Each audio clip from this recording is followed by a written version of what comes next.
On Christmas morning, my daughter-in-law brought me a special cup with a big smile. Drink this coffee.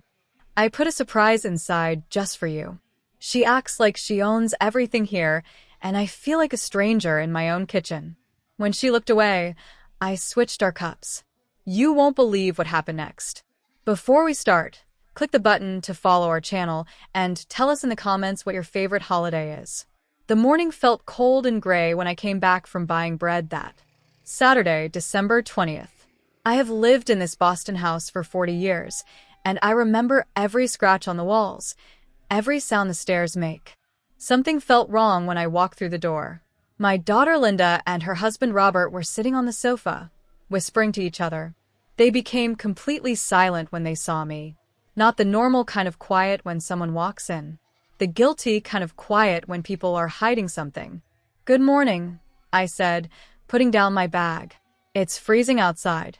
Is there hot tea?"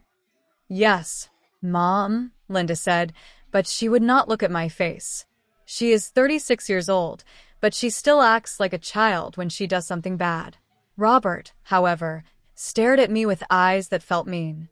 I saw that look many times in the past year, since they moved in.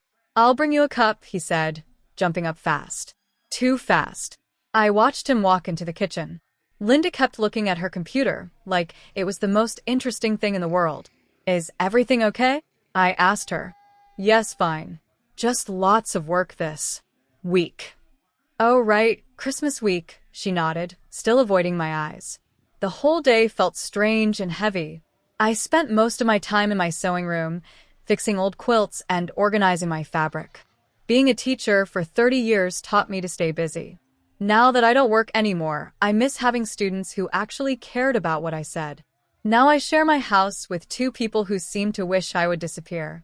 That night, while I was cooking soup, Robert came and stood in the doorway. He was wearing his fancy shirt and nice pants, the kind he wears when he wants people to think he's important. "Margaret, we should discuss Christmas plans." His voice sounded too happy. Way too happy. I kept stirring the soup. "What plans?" "Well, my mother and father are visiting. Sandra and Michael, they're driving from Buffalo on Christmas Day. We'll eat around 3. "That sounds wonderful. I'll bake my apple pie. Does your mother still like cinnamon?" "Actually," he interrupted me. "Linda, and I think it would be better if you stayed somewhere else for a few days. Give us space to be a real family. You could stay with your sister or rent a room at that hotel near the park. I'll pay for it. Call it a Christmas present." The spoon stopped moving. I turned around slowly. "I'm sorry. What did you say?" Robert kept smiling, but his eyes looked cold. "My parents like things a certain way, Margaret. They enjoy peace and quiet. And with 3 people already here, it might feel too crowded." You understand, right? Linda agrees with me. Don't you, sweetheart? Linda appeared behind him, looking like she wanted to hide under the floor. "Mom, maybe it would just be simpler if Robert—" I put the spoon down very carefully. "This is my house. I have lived here for 40 years. I raised Linda in this house. Her father and I made this our home before he died." I kept my voice calm, but I felt something hard and cold growing in my chest. "Your parents are welcome in my home, but I'm not leaving for Christmas or any other day." Everything changed in 1 second.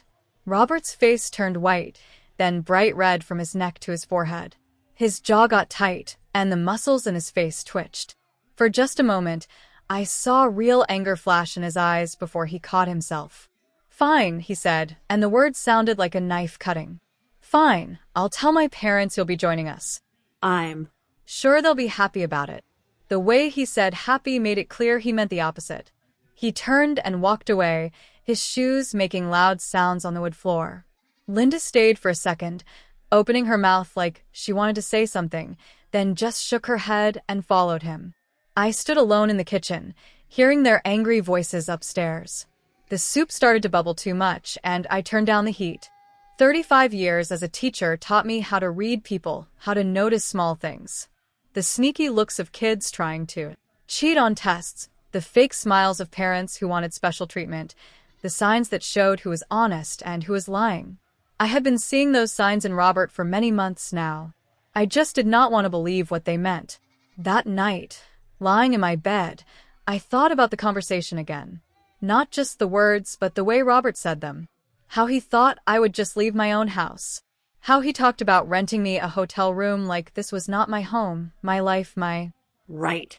And Linda, my daughter, standing there, unable to protect her own mother, unable to look me in the eye. When did that happen? When did she become so weak? The house was silent except for the old heater making its usual noise. But I could not sleep. Something had changed tonight. A line had been drawn, and I did not even know we were heading toward it. Through the wall, I could hear Robert's voice, low and angry. I could not understand the words, but I knew that. Tone. He was furious. Very furious. Linda's voice was softer, trying to calm him down. I rolled over, pulling the blanket up to my chin.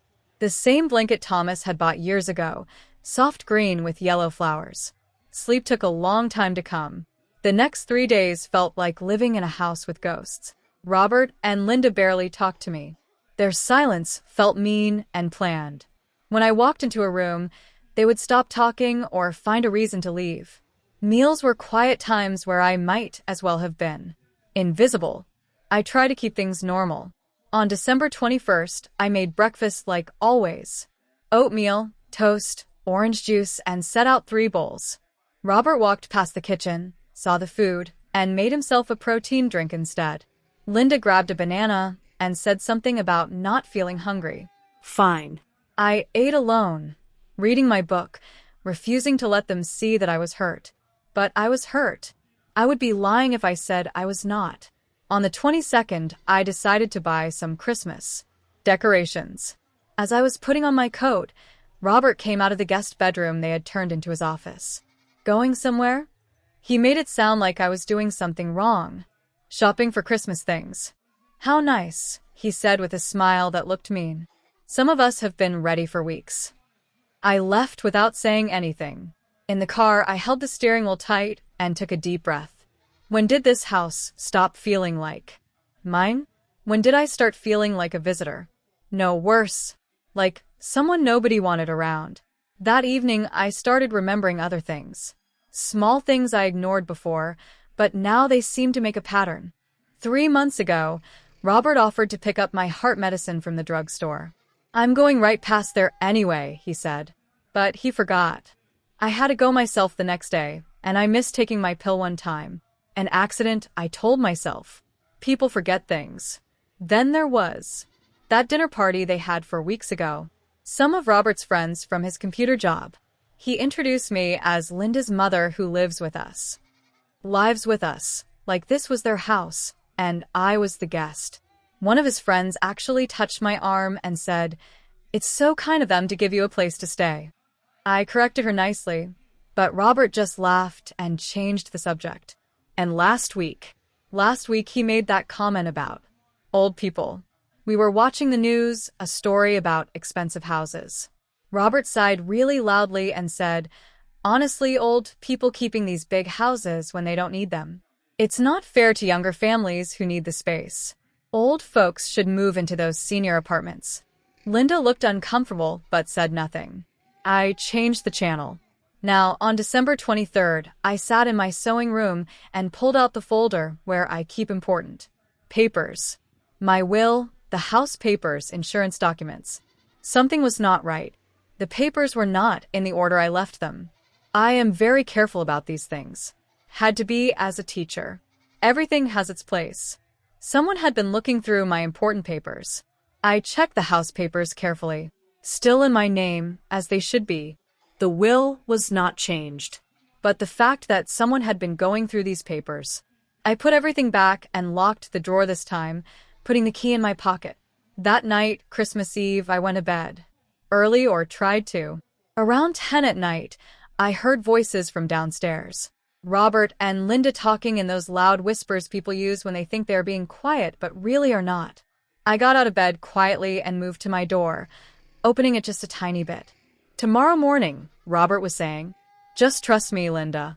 Everything will work the way I planned." "I don't know, Bobby. She's my mom. This seems wrong. Wrong?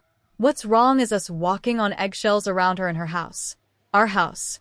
We've waited long enough. Tomorrow, everything will change. I promise. But what if? Sure. Go to sleep. Tomorrow. Just trust me. I heard footsteps on the stairs and quickly closed my door, standing in the dark of my room. Tomorrow, everything will change. What did he mean? My teacher's mind started thinking of possibilities. Robert was planning something for Christmas Day. Something he thought would solve the problem of me being in the way. I thought about his offer to get my medicine and how he forgot. His. Questions about my health, my daily habits, my schedule. The way he really wanted me to leave for Christmas. What was he planning? I lay awake most of the night, my mind thinking of possibilities. By the time morning came on Christmas, I still did not have answers. But I had something else. A decision to pay attention. Whatever Robert had planned for today, I would be ready. The smell of fresh coffee woke me around 7 in the morning. Strange. Neither Linda nor Robert usually wake up early, especially not on holidays. I got dressed and went downstairs. Robert was in the kitchen, humming as he worked at the counter. He turned when he heard me, and his face broke into a huge smile. "Merry Christmas, Margaret. I made you coffee. Special recipe." That smile. That too big, too fake smile. Every feeling I had learned over 35 years of teaching students screamed at me. Something was very, very wrong. Christmas morning started with the smell of fresh coffee coming from downstairs. I woke around 7, earlier than normal, my mind still thinking about the strange conversation I heard last night. Tomorrow, everything will change. I got dressed slowly, carefully. Whatever was coming, I would face it with my eyes wide open. When I came downstairs, Robert was in the kitchen, humming. After 4 days of not talking to me, he was suddenly happy as a bird. My teacher's sense, learned over many years of spotting when students were lying, went on high alert. "Merry Christmas, Margaret." He turned, holding a hot mug. His smile was big. Too big. "I made you coffee. Special recipe. My grandfather's secret ingredient. A way to say sorry. Let's start the holiday fresh." He held out the cup toward me. "Please." I took the mug, looking at his face. The smile was too bright, the happiness too fake, like someone pretending too hard. "That's very sweet," I said carefully. "What's the secret ingredient?" "Oh, just a family recipe. Cinnamon, cloves, a little honey," he laughed. "Just drink it while it's hot. Before it gets cold and tastes bad." Before it tastes bad. Interesting words to use. He turned back to the stove where he was making pancakes. I lifted the cup to my lips slowly, smelling it. And that's when I noticed it. Under the strong smell of coffee and spices, there was something else. A strange, slightly bitter smell that did not belong. My brain, trained over many years to notice things, started thinking of possibilities. A stomach medicine. Maybe something to make you go to the bathroom a lot. A laxative. My daughter's husband had just given me a cup of coffee with medicine in it that I did not ask for. The truth hit me like cold water. This was his plan. Make me sick. Keep me stuck in the bathroom during his parents' visit. Make me disappear without actually making me leave. Smart in a twisted way. Hard to prove. Oh, Margaret's not feeling well. And if I complained later without proof, I would sound crazy. Like an old woman losing her mind. Robert turned back toward me, waiting. "Well, how is it?" In that second, I made a choice. When he turned to the stove, I had set my cup down on the counter next to his. 2 white mugs that looked exactly the same, both steaming. Now, looking at his eyes, I picked up the other mug and took a small sip. It tasted normal. Pure coffee, no bitter smell. "Delicious," I said, watching him carefully. "Very thoughtful of you, Robert. Your grandfather had good taste." He smiled big, his shoulders relaxing. "I'm so glad you like it." He reached for the counter, looking at his phone buzzing, and grabbed the cup I had set down. My cup. The one with his special ingredient. He took a long drink without looking, his eyes on his phone screen. I sipped from his cup, the clean one, and felt satisfaction. He tried to trick me. Now he would trick himself. Margaret, he said, putting down what he thought was his mug. About Christmas dinner. My parents arrive at 2 o'clock exactly. It would really help if you could just give us space while we get ready. Maybe you could stay in your room. The nerve of him. Even now, he was trying to hide me away. Robert, I said, keeping my voice level. I already told you. This is my house. I will be greeting your parents when they arrive. I will be at the table for Christmas dinner. His jaw got tight, and I saw a flash of anger before he caught himself. Fine. Just try to look nice. My parents expect certain things. I know how to dress for company. I said. I've been having guests in this house for 40 years. He turned back to his pancakes with jerky movements. I went to my sewing room after that, closed the door, and sat in my chair. The one Thomas and I had bought together 25 years ago. My hands were shaking a little, not from fear, from pure, clear anger. He tried to put medicine in my drink in my own home on Christmas morning. This was not just being mean anymore. This was against the law. In Massachusetts, giving any medicine to someone without them knowing is a crime. I sat there in the quiet, listening to the sounds of the house. Robert and Linda getting ready for their show. Because that is what this was. And I was supposed to be the problem that got magically solved. The funny part was not lost on me. Robert had been so sure of his plan. So confident. He probably imagined me locked in the bathroom, embarrassed, while he played the perfect son-in-law. Poor Margaret. She's not feeling well. Instead, he would be the one suffering. Around 1:30, I heard more noise. Robert's voice giving Linda instructions. The sound of plates. At 1:55, I came out of my sewing room, dressed in my best black pants, a pretty white shirt, and my blue sweater. I had combed my hair, even put on perfume. Robert's eyes got big when he saw me. He started, his voice sounding strangled. Looking nice? I finished meeting his look. I believe that's what you asked for. His mouth open, closed. He looked like he wanted to say something, but could not find words. The doorbell rang at exactly 2 o'clock. Sandra and Michael Turner were exactly as I expected. Fancy, well-dressed, acting like they were very important people. Sandra wore a cream-colored suit with a pearl necklace. Michael had a perfectly tied red tie. Mrs. Chun, Sandra held out her hand. How wonderful to finally meet you. Robert has told us so much about you. I bet he has, I thought, but I smiled warmly. Please call me Margaret. Welcome to my home. Merry Christmas. What a beautiful house, Michael said, looking around. These old Boston homes have such history. Built in 1965, I said. I've taken care of it myself over the years. We sat around the dining table. Robert had done a great job making everything look perfect. Nice plates, cloth napkins, a centerpiece with pine branches and candles. The ham looked perfect, brown and shiny. This is beautiful. Robert, Sandra said, smiling big. You've done such a wonderful job. Robert glowed under the praise, playing his part perfectly. Laughing at his father's jokes, complimenting his mother's new earrings, making sure everyone's wine glass stayed full. The perfect son.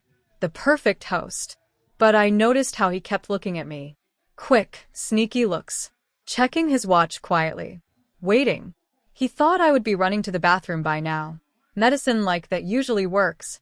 Within 30 minutes to an hour on an empty stomach. He was expecting me to excuse myself, embarrassed, and disappear. 10 minutes passed. I calmly ate my ham and talked with Michael about his work selling houses. 20 minutes. I asked Sandra about her flower garden. She talked about their yearly tulip contest with excitement. Robert shifted in his seat. Took a sip of water. Shifted again. 30 minutes into the meal, Robert suddenly went very still. His face, which had been red from warmth and wine, turned pale. He pressed a hand to his stomach so carefully I almost missed it. Robert, Linda asked, "Are you okay?" "I'm fine," he said tightly. "Just excuse me for 1 second." He stood carefully, but I saw the way his hand gripped the table edge. the way he held himself very, very still. "Excuse me," he said again, his voice strained. "I just need to," he did not finish. His eyes went wide, really panicked, and he practically ran from the room, one hand over his mouth, the other holding his stomach. Sandra looked worried. "Robert, honey," then we heard it. The bathroom door slamming, and then the sounds that followed left no question about what was happening. "Oh my," Sandra said, putting down her fork. "Michael, I should—" "Of course, go check on him," I said, staying calm, taking another bite like nothing strange was happening. Sandra hurried after her son. Michael and Linda sat in awkward silence. Linda's face was bright red. "Must have been something he ate," I said calmly. "The ham seemed fine to me, though." The sounds from the bathroom continued. Sandra's worried voice through the door. Robert's responses, desperate and painful. 10 minutes passed. 15. Robert came out briefly, looking green and sweaty. His hair was messy, mascara-like marks under his eyes from crying, only to gasp and rush back moments later. "I'm so sorry," Linda kept saying to Michael. "I don't know what happened. He was fine this morning." "These things happen," Michael said, though he looked very uncomfortable. "Perhaps we should come back another day." 20 more minutes. The Christmas dinner Robert had planned so carefully was falling apart. Sandra tried to get Robert out, talking through the bathroom door. "Sweetheart, maybe you should lie down. Do you need a doctor?" Robert's response was unclear. Something between a groan and a cry. I continued eating slowly. The ham really was excellent. At 4 o'clock, after 2 hours of apologetic chaos, with Robert still trapped in the bathroom, the Turners decided to leave. Sandra came out looking upset. "Please tell Robert we hope he feels better soon," Sandra said at the door, getting her coat. Her voice was stiff with disappointment. "These stomach bugs can be awful. We'll have dinner another time." I showed them out politely, acting concerned about Robert's sudden sickness. "Please drive safely." When I came back to the dining room, Linda was clearing plates with jerky movements. Robert finally came out around 4:30, looking completely destroyed. His perfect appearance ruined. His hair messy. His green shirt wrinkled. He looked pale, shaky, and furious. He looked at me, and I looked back calmly. "How are you feeling, Robert?" I asked, my voice neutral. That came on rather suddenly. He stared at me, and I saw the exact moment he understood. His eyes got wide. His mouth opened slightly. I picked up the coffee cup and lifted it slightly. "The secret ingredient was interesting," I said quietly. "Very creative." The color left his face completely. "You," he whispered. "The cups looked the same," I continued. "Easy to mix them up if you're distracted by a text message." Linda looked between us, confused. "What are you talking about? What cups?" But Robert knew. He knew exactly what I was talking about. And the fury in his eyes was matched only by the shame of spending his parents' Christmas visit. Locked in a bathroom. I stood, putting my napkin on the table. Well, that was an interesting Christmas dinner. Very memorable. I walked past him toward my sewing room. He smelled of sweat and defeat. At the doorway, I paused. "Next time you try to put medicine in someone's drink, Robert, you might want to make sure you're drinking from the right cup." I closed the door behind me, leaving them in shocked silence. My hands were steady. My mind was clear. The game had changed, and I was no longer playing defense. The day after Christmas, I could not sleep. Every time I closed my eyes, I saw Robert's face at that dinner table. The shock. The rage. The shame. But it was not happiness I felt. It was something colder.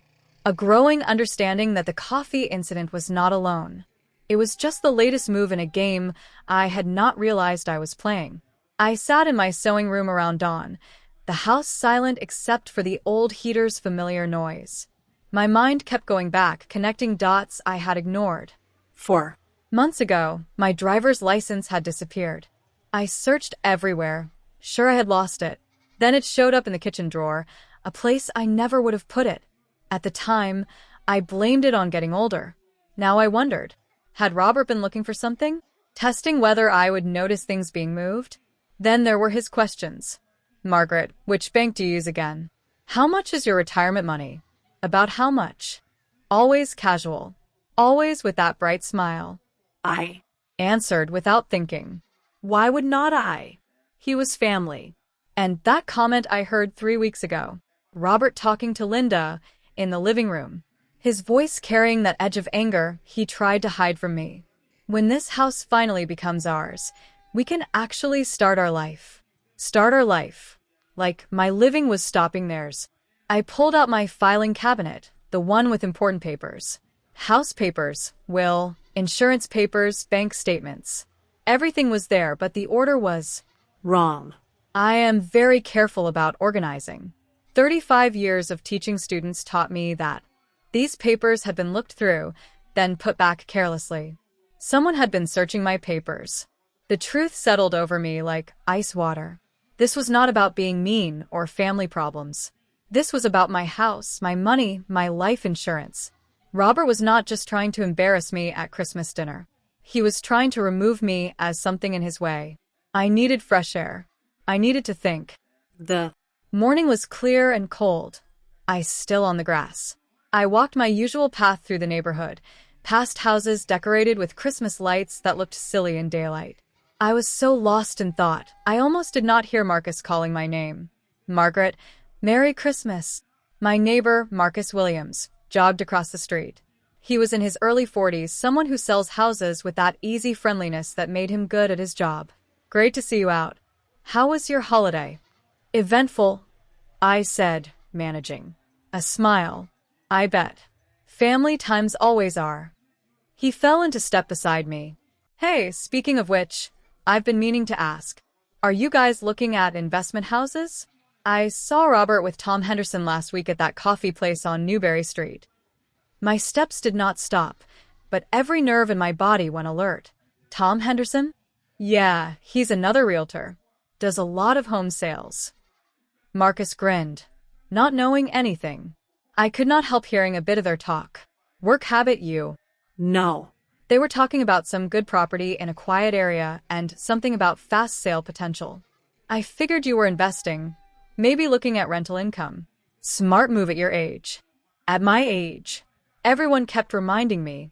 Which coffee shop was this? I asked, keeping my voice casual. Newberry Cafe. Last Tuesday, I think. Around 2 o'clock. I was meeting a client there. He patted me on the shoulder.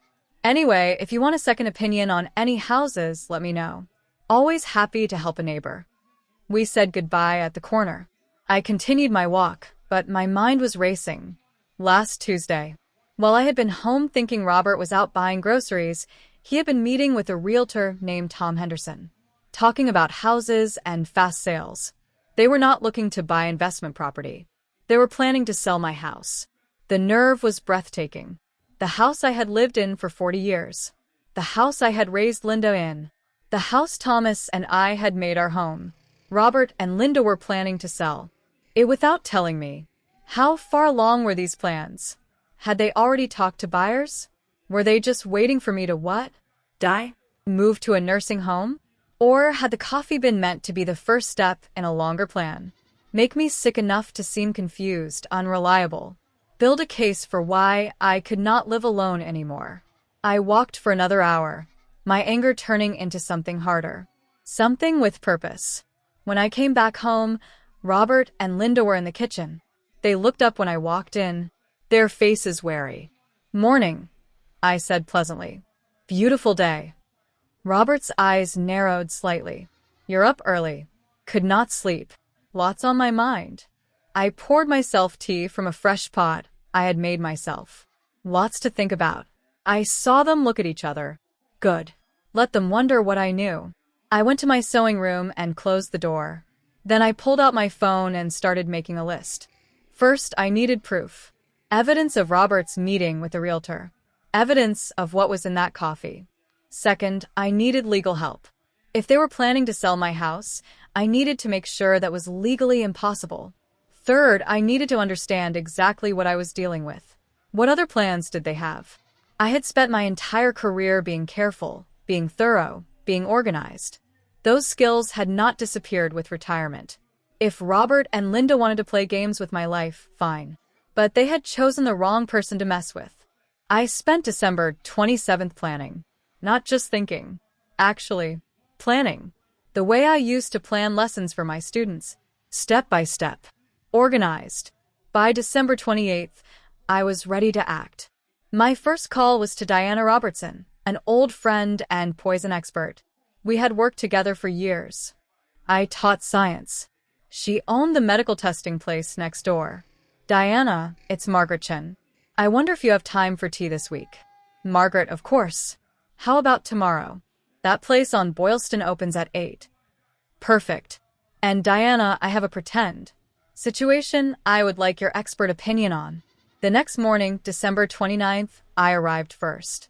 Diana showed up 10 minutes later, looking healthy and tan from a recent trip.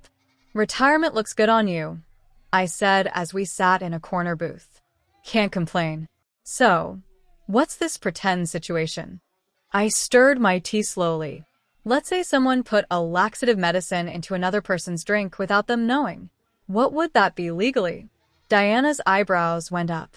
That's not pretend, is it? Just answer me. She leaned back, serious now. Margaret, even if it's just a laxative, giving any medicine without permission is assault in Massachusetts. Depending on why they did it and what happened, it could be charged as poisoning. A serious crime. If the person got hurt, that makes the case stronger. And if there was a sample, I could test it in my home lab. If we're talking about a legal case, I would document everything properly. Official chain. Official report. I met her. Eyes. I had coffee on Christmas morning that tasted strange. I saved some. My son-in-law made it. 30 minutes later, he was the one who got sick, not me. You switched the cups. I switched the cups. Where's the sample? In my refrigerator. Sealed container. Untouched since Christmas. Diana pulled out her phone. I'm clearing my day today. Let's go get it right now. If there's laxative medicine in that coffee, we'll have proof he meant to do it. And Margaret, get a lawyer. We drove back to my house. Robert and Linda were out shopping. I got the container from the refrigerator, still sealed with plastic wrap and tape. Diana handled it carefully. I'll test everything. Give me 2 days. If I find what I think I'll find, I'll make a formal lab report. Bill me for your time. Margaret, you bought me tea for 25 years. Consider this paid in full. She paused at the door. Be careful. If he tried this once. I know. That's why I need the report. After Diana left, I made my second call. Elizabeth Murphy had handled my will after Thomas died. Smart. Specialized in property law and elder abuse cases. Margaret Chen, she said warmly. What can I do for you? I need to update my will, and I have worries about possible financial harm. Can you be more specific? My daughter and son-in-law are living with me. I've found out they may be planning to sell my house without me knowing. I need legal protection. Come in tomorrow, 10 in the morning. Bring all your property papers. And Margaret, don't mention this. Meeting to anyone. December 30th, I told Robert and Linda I was having breakfast with an old friend. Instead, I met Elizabeth downtown. She looked at my papers with focused attention. The house is only in your name. That's good. But if they have access to your information, they could possibly fake papers. She looked up. Has anything else strange happened? I told her everything. The moved papers. Robert's questions. The coffee incident. The realtor meeting. Elizabeth's face grew serious. Margaret, this is a pattern of predatory behavior. In Massachusetts, we take elder financial abuse very seriously. Here's what we're going to do. She pulled out a notepad. First, a new will with a special clause. If anything happens to you under suspicious conditions, everything goes to charity. Nothing to Linda or Robert. That removes their financial reason. Second, we file a notice with the county that any deal involving your property requires your signature verified by me personally. That prevents faking. Third, power of attorney, but only to me. No family members. That prevents them claiming you're confused. Fourth, we document everything. How long will this take? Essential papers ready by January 3rd. We'll need a notary and witnesses who can say you're of sound mind. I left Elizabeth's office 3 hours later with a real plan backed by law. On my way home, I stopped at an electronics store. The worker showed me a camera disguised as a digital clock. Streams to your phone. Motion. Activated. Cloud storage. I'll take 2. That evening, I put one in the living room, positioned to see the front door and kitchen. The second went in my sewing room, aimed at my filing cabinet. Robert noticed the new clock on the shelf. Redecorating? Just updating some things, I said. New year, new gadgets. He didn't ask more. By January 1st, I had proof of the poisoning from Diana's lab report. I had legal protections being set up by Elizabeth. I had cameras in place. And I had patients. Robert and Linda thought they were waiting me out, waiting for nature to take its course. They had no idea I was waiting too, watching, recording, building a case that would destroy them. On January 6th, Diana called. Margaret, we need to talk in person. We met at the same tea shop where this had all started. She slid a folder across the table, her face serious. The results are clear. Lots of laxative medicine in the coffee sample. Enough to cause severe bathroom problems for several hours. She tapped the folder. I've made a formal lab report with full documentation. Chain of custody. Methods. Findings. This would hold up in court. I opened the folder. The technical words were there, but the conclusion was clear. Deliberate poisoning. Thank you, Diana. Margaret, be careful with this. What you're holding is evidence of a crime. If you're going to use it, do it right. Get legal help involved. Already have. She nodded approvingly. Good. And Margaret, watch your back. If he tried this once, No. That's why I'm taking steps. That afternoon, I stopped at an electronics store downtown. The young worker seemed surprised when I asked about home security devices, but he was helpful. This one looks like a regular clock, he explained, showing me a device on the counter. But it's actually a camera. Streams directly to your phone. Motion activated. Stores everything in the cloud. You can watch it from anywhere. I'll take 2. Setting up a whole security system? Something like that. Back home, I installed the first camera in the living room, positioned on the bookshelf where it had a clear view of the front door and part of the kitchen. The second went in my sewing room, aimed directly at my filing cabinet. Both looked harmless. Just modern gadgets an old woman might buy to feel more connected. Robert noticed the new clock that evening. Redecorating? Thought it was time to update things. New year, new technology. My nephew showed me these at Christmas. I didn't have a nephew, but he didn't know that. The lie came out easily. He didn't ask more questions. Good. January 8th, I met with Elizabeth again. This time, she had brought a notary and 2 witnesses. Her assistant and another lawyer from her office. We're doing this correctly, Elizabeth explained. Every paper witnessed, notarized, impossible to challenge. She walked me through the papers. The new will was strong. If I died under any suspicious conditions, sudden sickness, accident, anything questionable, everything would go to chosen charities. Nothing to Linda or Robert. The paper even had a part about independent investigation if my death seemed too early or unnatural. This removes their reason, Elizabeth said. If they can't inherit, there's no point in harming you. Next came the property protection papers. A formal notice filed with the county recorder that any deal involving my house required my signature verified in person by Elizabeth with a required 48-hour waiting period. Any attempt to fake papers would trigger automatic legal action. Finally, the power of attorney.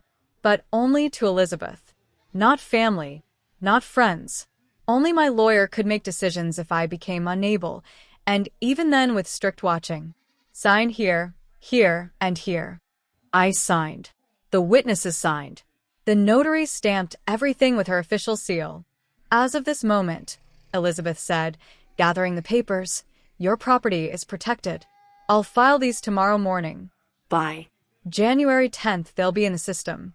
Any attempt to manipulate your property will be flagged immediately. What about the coffee incident? The lab report. We hold that. It's leverage. If they push too hard, we show them we have proof of attempted poisoning. That's a serious crime in Massachusetts. They won't risk it. I left her office feeling something I hadn't felt in months. Control. Over the next week, I kept my routine. Morning walks, reading in my sewing room, polite but distant talk with Robert and Linda. They noticed I was going out more. Appointments, errands, meeting old friends. Robert's curiosity was clear. You're certainly busy these days. Retirement doesn't mean sitting around. Life goes on, I said. What I didn't tell him, I was documenting everything. The hidden cameras captured their conversations when they thought I couldn't hear. Their casual dismissal of me. Robert's eye rolls when I spoke. Linda's weak agreement with his complaints. But I needed more.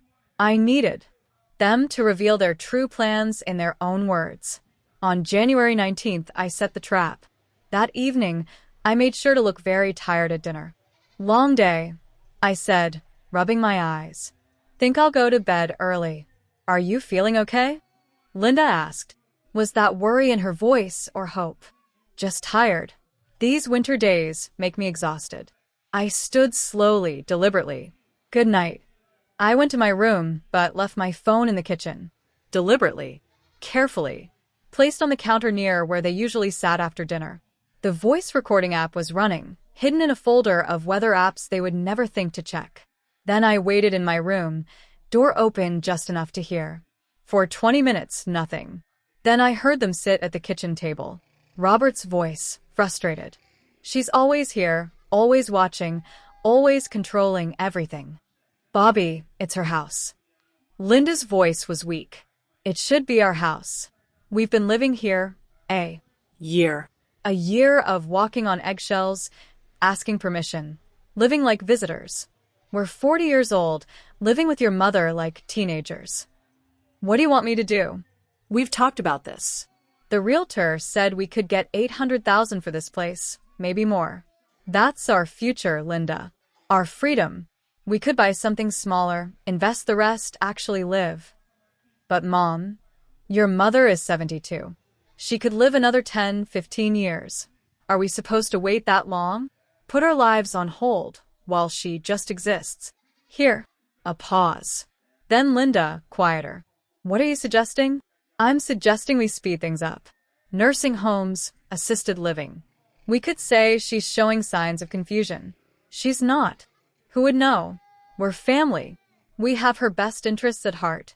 A doctor's evaluation, some carefully worded concerns, and suddenly she needs full-time care. She can't get it at home. My hands clenched. So this was the plan. Not just stealing my house. Stealing my mind, my independence, my Dignity. I don't know, Bobby. The Christmas thing didn't work. But that was just a first try. There are other ways. She's old. She falls. She breaks a hip. Suddenly, she can't live alone. Or her memory starts going. Documented incidents, missed appointments, confusion. We build a case. That feels wrong. What feels wrong is being trapped here. You promised me we'd have our own life. Silence. Then Linda, defeated. Okay, we'll figure something out. Good, because I'm done waiting. I heard chairs scraping. I Waited 10 more minutes, then got my phone. They were upstairs. The recording was clear. Damning. I listened 3 times, my anger turning into something colder. They weren't just greedy. They were willing to destroy me, my reputation, my independence, my identity, to get what they wanted. The next morning, January 20th, I called Elizabeth. It's time. I'm ready to move forward. You have something? Everything. We scheduled the meeting for January 21st, 2 in the afternoon. At my house. I told Robert and Linda we needed a family. Talk about the future. Robert's eyes lit up. He thought I was giving up. Elizabeth arrived exactly at 2, professional in a dark suit, carrying a briefcase. Robert and Linda were at the dining table. I had made tea. In cups I had prepared myself. Thank you for coming, Elizabeth, I said, sitting at the head of my table. Time we got clear about expectations. Robert smiled with false warmth. I'm so glad you're being reasonable, Margaret. I prepared new estate papers. I interrupted. I wanted you both to understand the changes. I slid papers across the table. Elizabeth stayed standing, silent. Robert's smile faded. This says everything goes to charity. If I die under suspicious conditions, yes. Heart attack, fall, sudden sickness. Anything questionable triggers investigation and removes inheritance. That's crazy. There's more. I nodded to Elizabeth. She placed another paper down. Notice of property protection filed with Suffolk County. Any attempt to sell or transfer Mrs. Chen's property requires her personal verification in my presence. Attempts to get around this will result in criminal charges. Robert went white. You can't. I can. I did. I leaned forward. I also know about your meeting with Tom Henderson, the realtor, talking about the fast sale of my house. Linda looked sick. Robert's mouth opened, closed. And I have this. I placed my phone on the table, pressed play. Their voices filled the room. Robert's calculations. The nursing home plan. Plans to declare me confused.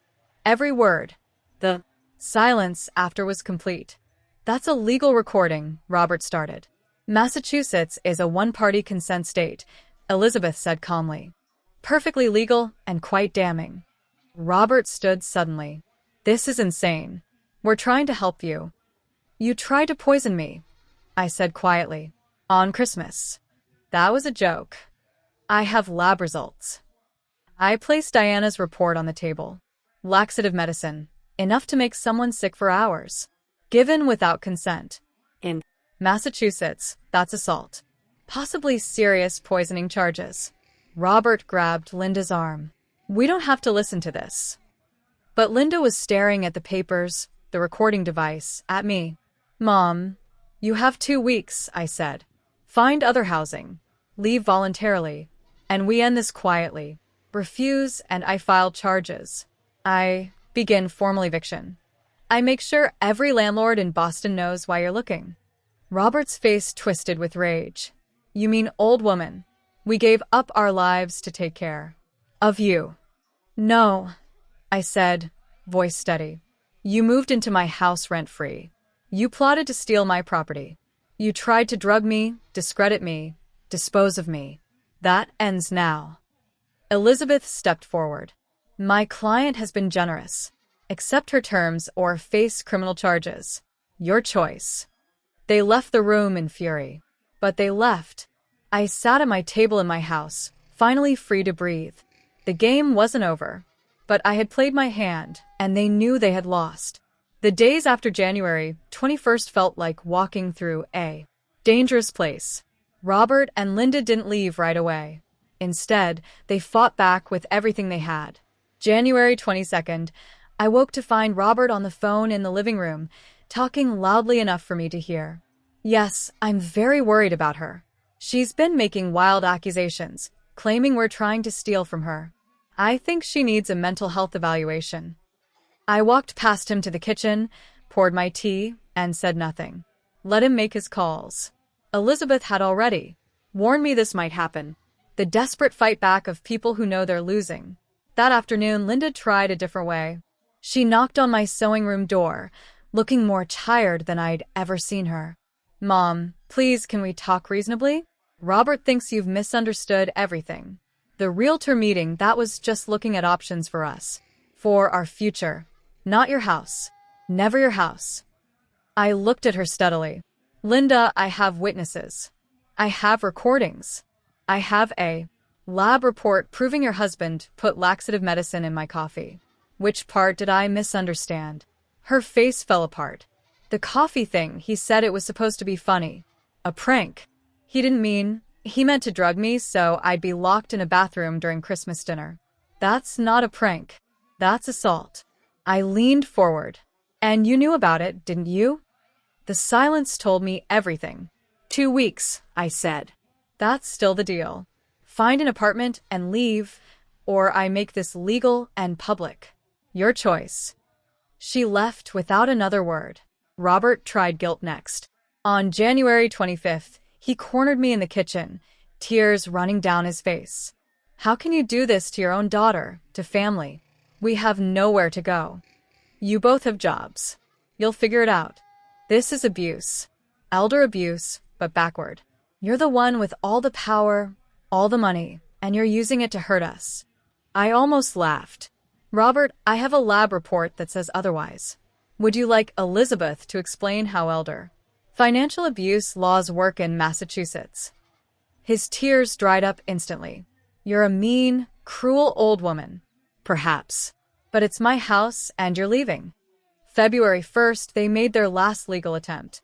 A different lawyer, their third, sent a letter claiming they'd established implied tenancy and deserved proper eviction procedures.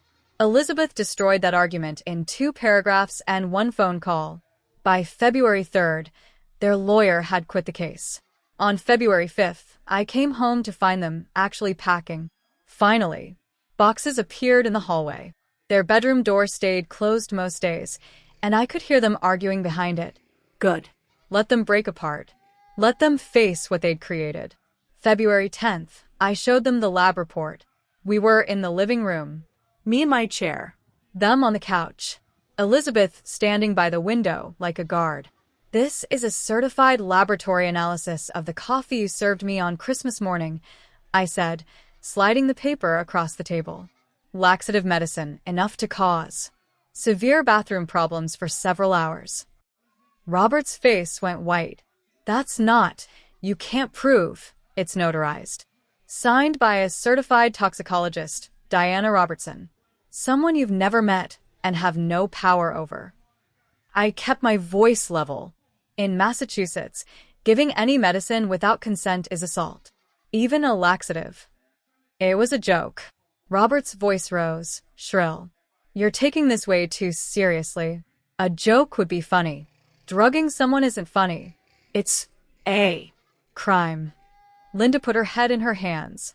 Mom, please. You have until February 14th, I said. For more days. After that, I file formal eviction papers, and I file a police report about the poisoning. Both. Your choice whether this stays private or becomes public record. Robert stood up, shaking with rage. You can't do this. I'll sue you for lying. For what? Elizabeth stepped forward. For protecting her property? For defending herself against attempted poisoning? Please try. Every court filing would become public record. And every piece of evidence we have would be entered into the legal record, including the recording of you discussing how to declare her confused and put her in a nursing home against her will. Robert's mouth opened and closed like a fish. Linda looked sick. For days, I repeated. That's more generous than you deserve. They stormed out. I heard Robert screaming at Linda upstairs. This is your fault. You should have handled her. You should have. I couldn't hear the rest. Didn't need to. They were tearing each other apart, and I felt nothing but cold satisfaction. February 12th, 2 days before the deadline, Robert made one last attempt. He appeared in my sewing room doorway. Composed. Come. Margaret, I want to apologize. Truly. I made mistakes. Terrible mistakes. Can we start over? Can I make things right? I looked at him. Really looked. The performance was good. The sorry expression. The humble posture. He'd probably practiced in front of a mirror. No, I said simply. But family respects each other. You tried to poison me, Robert. You plotted to steal my house. You tried to have me declared confused. Those aren't mistakes. Those are choices. And choices have consequences. His mask slipped. Just for a moment, I saw the fury underneath. You'll regret this. Perhaps, I said, but not as much as you'll regret trying to play games with someone who spent 40 years teaching children and understanding consequences. February 14th. Begone. She left. This time I knew it was really over. February 14th, Valentine's Day. Poetic, really. The moving truck arrived at 8 in the morning. I watched from my sewing room window as 2 workers began loading boxes. Robert supervised with sharp, angry gestures. Linda moved like a sleepwalker, carrying items without thinking. I stayed inside most of the day. No point in watching every detail. Elizabeth had sent over the final papers. Locks would be changed at 4 in the afternoon, and a formal no trespass notice would be filed. If they came back after that, it would be a criminal matter. Around noon, I made myself lunch. The house felt strange. Emptier somehow, even though they were still there. The silence was different. Better. At 2 in the afternoon, I heard Robert's voice in the hall, sharp and cutting. You should have fought harder. You should have stood up to her. Linda's response was too quiet to hear, but Robert's next words weren't. Don't you dare cry. We're the victims here. I almost felt sorry for my daughter. Almost. But she'd made her choices, just as I'd made mine. By 3:30, the truck was loaded. I came downstairs to the front door where they stood with their final things. Robert held his bag with white knuckles. Linda held a single box. Robert saw me and couldn't hold back. All the fury, all the shame of the past month exploded. You're a bitter, mean old woman, he shouted. You threw away your own family because your pride couldn't handle a simple mistake. You'll die. Alone in this house, and nobody will care. Nobody will even know for weeks. Linda touched his arm. Bobby, let's just go. He shook her off. No. She needs to hear this. You're pathetic, Margaret. Pathetic and cruel. And you deserve every lonely day you have left. I looked at him. Really looked. Not with anger. With something colder. Clarity. Respect isn't inherited, Robert, I said quietly. It's earned. 6 words. That's all it took. His face went through shock, rage, understanding, and finally, defeat. Because he knew. Deep down, he knew I was right. Linda looked at me one last time. Mom, I'm sorry for all of it. Goodbye, Linda, I said. Not unkindly. Not warmly either. Just final. They left. The truck pulled away. Robert's car followed, taking the corner too fast, tires screeching. I closed the door. Locked it. The deadbolt sliding home was the most satisfying sound I'd heard in months. The house was quiet. Completely quiet. No footsteps overhead. No arguing voices. No tension. Filling the air like electricity. Just peace. I walked through the rooms. The living room where Thomas and I had celebrated 38 Christmases. The kitchen where I'd taught Linda to make cookies when she was 6. The sewing room where I'd planned our retirement, dreamed our dreams. My home. Mine again. At 4 in the afternoon, the locksmith arrived as scheduled. I watched him put in new locks on every door. Fresh keys. Fresh start. Elizabeth called at 4:15. It's done. Locks changed. Legal notice filed. They're officially banned from the property. How are you feeling?